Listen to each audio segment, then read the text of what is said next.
Salut à tous, j'espère que vous allez bien, c'est Karim Daniego, bienvenue dans cette autre vidéo.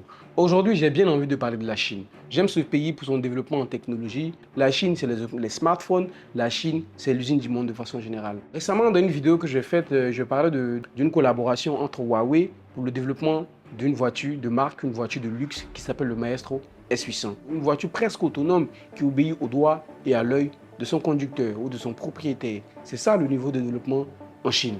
Aujourd'hui, on ne parlera pas de voitures, ni des smartphones d'ailleurs. On va parler de robots, de humanoïdes. On va parler de la géniale invention des Chinois dans le monde de la robotique. J'ai été conçu pour sauver le monde. Les humains contemplaient le ciel et y voyaient de l'espoir. C'est la première chose que je leur enlèverai. Il n'y a qu'un chemin vers la paix. Leur extinction.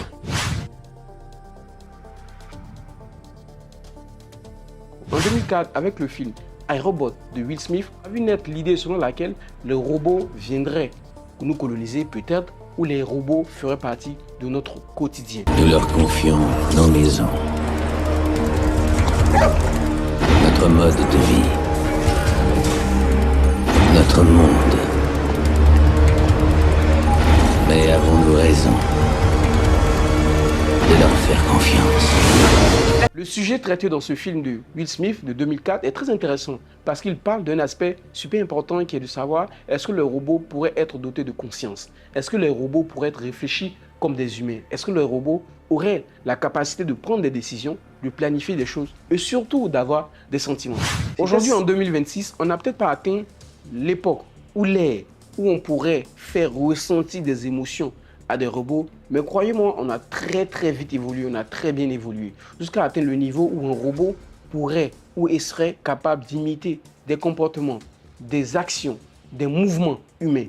Cela s'appelle les humanoïdes. La sortie de la nouvelle génération de robots USR, le NS5, a été perturbée par la mort du concepteur Alfred Lamy. Après le robot de Tesla, le robot de plein d'autres marques, les Chinois ont décidé de mettre la barre très haute. Avec des robots, ou plutôt des humanoïdes qui imitent les mouvements humains, qui imitent le kung-fu chinois. Des robots qui sont tellement flexibles, qui ont des mouvements tellement fluides qui seraient comparables à des humains. Récemment, sur une chaîne chinoise, on a vu une chorégraphie magnifique.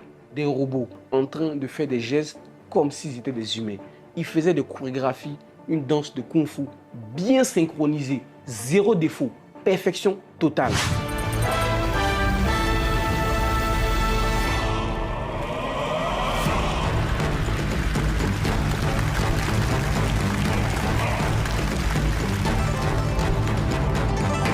On se poserait la question de savoir, est-ce que c'est véritablement des robots qui font le geste ou est-ce que ce sont des humains qui sont à l'intérieur d'un costume? Ce qui est clair, ce ne sont pas des humains trop fins pour que des humains puissent rentrer à l'intérieur. La deuxième hypothèse, c'est est-ce que ce ne sont pas des robots qui sont contrôlés à distance? Ce qui peut être le cas. Des individus ou des moniteurs peuvent porter des casques VR pour imiter, comment on appelle ça, les chorégraphies. Et ces chorégraphies pourraient être exécutées par ces robots.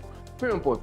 Même si c'était des humains qui avaient mis des casques VR et qui faisaient des gestes, ensuite ces robots-là les exécutaient, peu importe, cela n'enlèverait rien au niveau d'innovation, au niveau d'intelligence que les Chinois ont pu développer. Ça va très loin. Imaginez des robots comme ça, développés à des pourcentages incroyables, aller sur des terrains de combat. Je pense qu'à un moment, on sera à un ère où les hommes ne combattront plus, les hommes n'iront plus en guerre, c'est plutôt des robots qu'on enverrait en guerre. Bon là...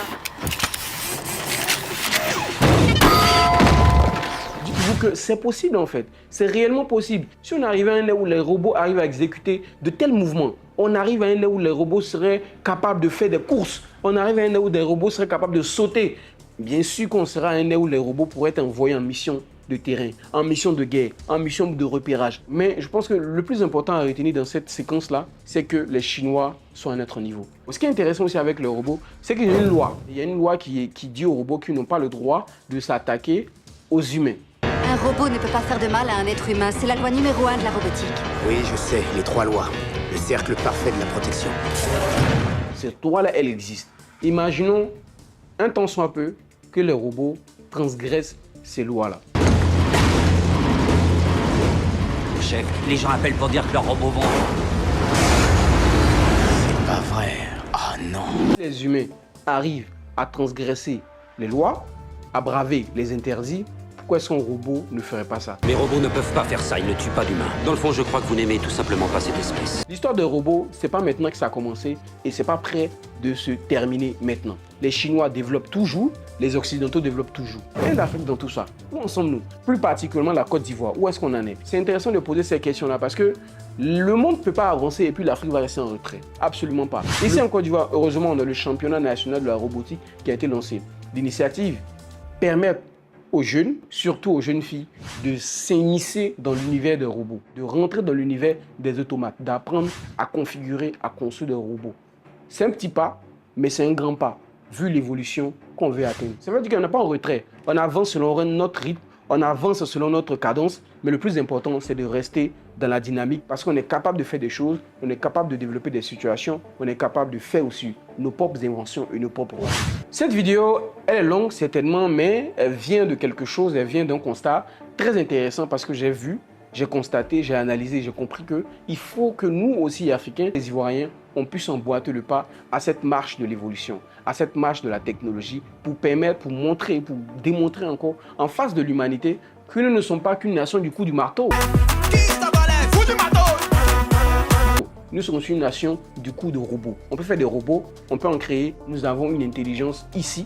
Il est temps de développer ce genre de compétences. Merci beaucoup d'avoir regardé cette vidéo jusqu'à la fin. J'espère que vous avez pris plaisir à le regarder. N'hésitez pas à laisser des commentaires, partager, liker et surtout, posez-nous des sujets. Donnez-nous des sujets, on se fera un plaisir de les débattre pour vous. Et on se fera un plaisir de faire des recherches, d'en parler et pourquoi pas de discuter ensemble de ça. Merci beaucoup, c'était Karim Daniou. Abonnez-vous.